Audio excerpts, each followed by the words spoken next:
Magandang araw mga bossing, sa naghahanap dyan ng business class na crossover mga bossing, same time naka all-wheel drive and low mileage. Ito available tayo mga boss ha.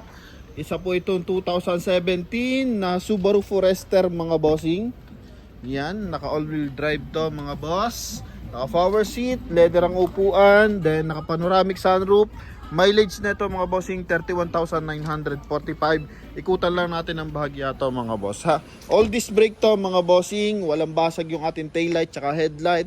Same time naka power tailgate to mga boss. Okay. Yan, then price lang natin dito mga bossing only 625,000. Ikot lang tayo mga boss, then bibigyan natin ng review, silipin natin yung dapat silipin dito mga boss. Ano? Yan, sa mga nagkaka-interest, syempre pwede kayong tumawag sa ating contact number na nasa screen. Connected yan ng Viber and WhatsApp mga boss. So sa mga interesado, eto na, gawa natin ng full review. I-hazard ko lang mga bossing, tapos isara natin yung ating tailgate kasi baka umulan. Umaambo na nga mga boss. Totally kararating lang na ito mga bossing. So napunasan ko na, umulan ulit. And eto, panibagong setup ulit tayo mga bossing. So coding na ito is Thursday mga bossing ha. Ending 8. So naka-projector headlight mga bossing. So naka daytime running light yan. So kapag nakapatay yung hazard niya, umiilaw yung kanyang daytime running light mga boss. So yun nandito. Alright, then projector. Then meron yung fog light mga boss. Walang basag yung ating mga fog light mga bossing ha. Pati yung ating headlight. Then naka-chrome yung ating front grille mga bossing. Yan, medyo umaambo na mga boss. Pero tuloy na natin. Sa side naman natin mga bossing, mapapansin mo meron siyang running board na kulay black. R18 yung ating mags na naka-2-tone, naka-5 stud mga bossing. Series 2022 ang gulong natin mga bossing. Pero hindi to branded mga bossing ha. Ang brand ng ating gulong is Achilles mga boss. Pero latest naman, 2022 lang yung kanyang series mga boss. Tapos 85% tread life pa. So goods na goods yan. May signal light sa ating side mirror mga bossing. May chrome line din siya sa kanyang window panel mga boss. Okay, retractable na rin to mga bossing. Tapos meron siyang roof rail. And naka-short antenna na rin yan mga boss. So pasok tayo sa loob mga bossing. So check natin yung kanyang power seat.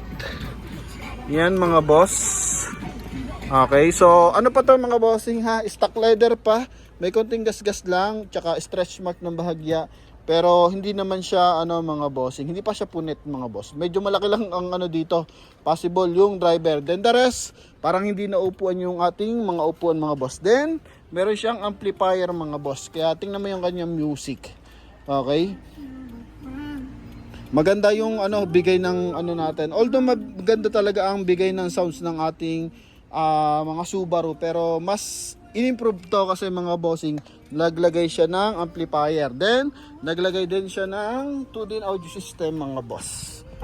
Yan. So naka-head unit na yan mga bossing. So ito mileage natin.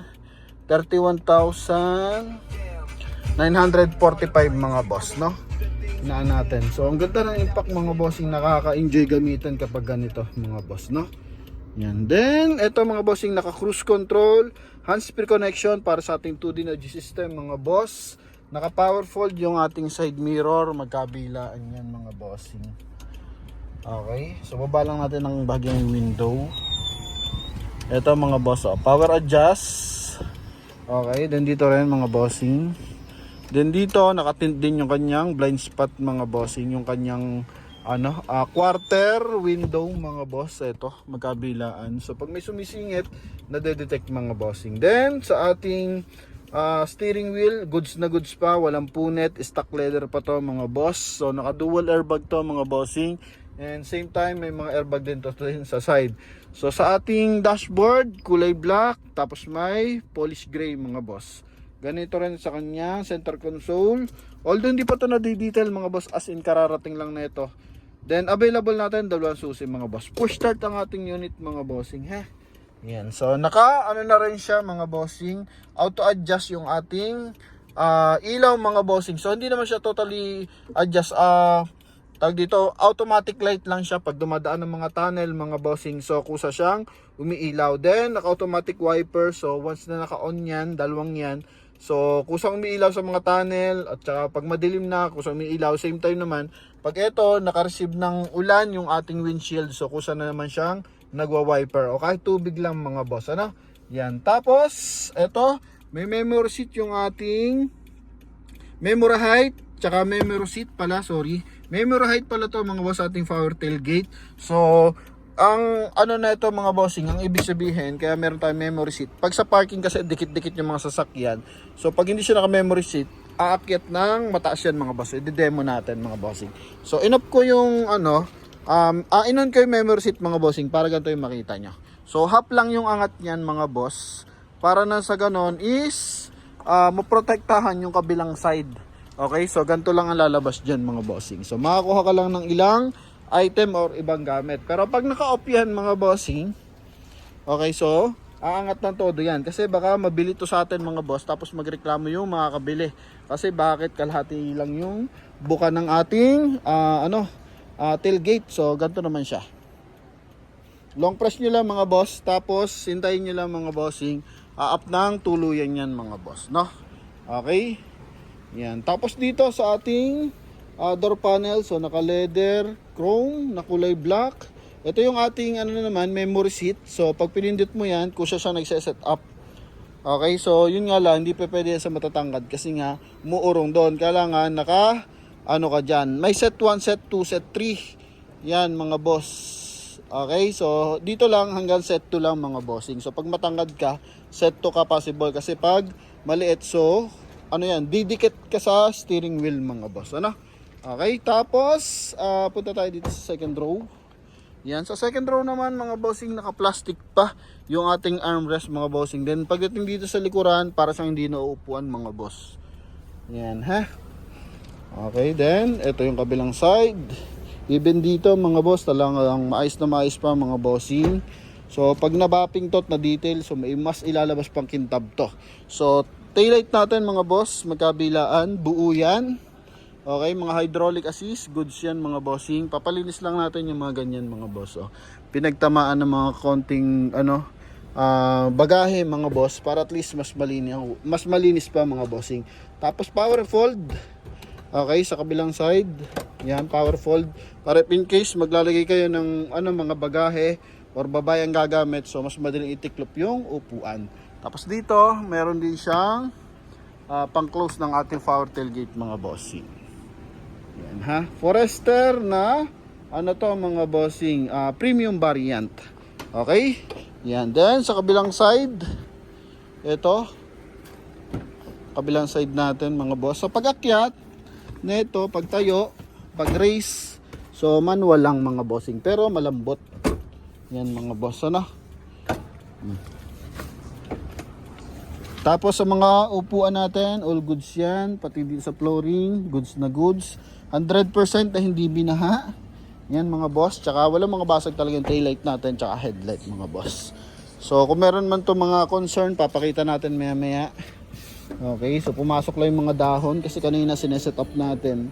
Medyo lumakas ang hangin, nakabukas ang bintana.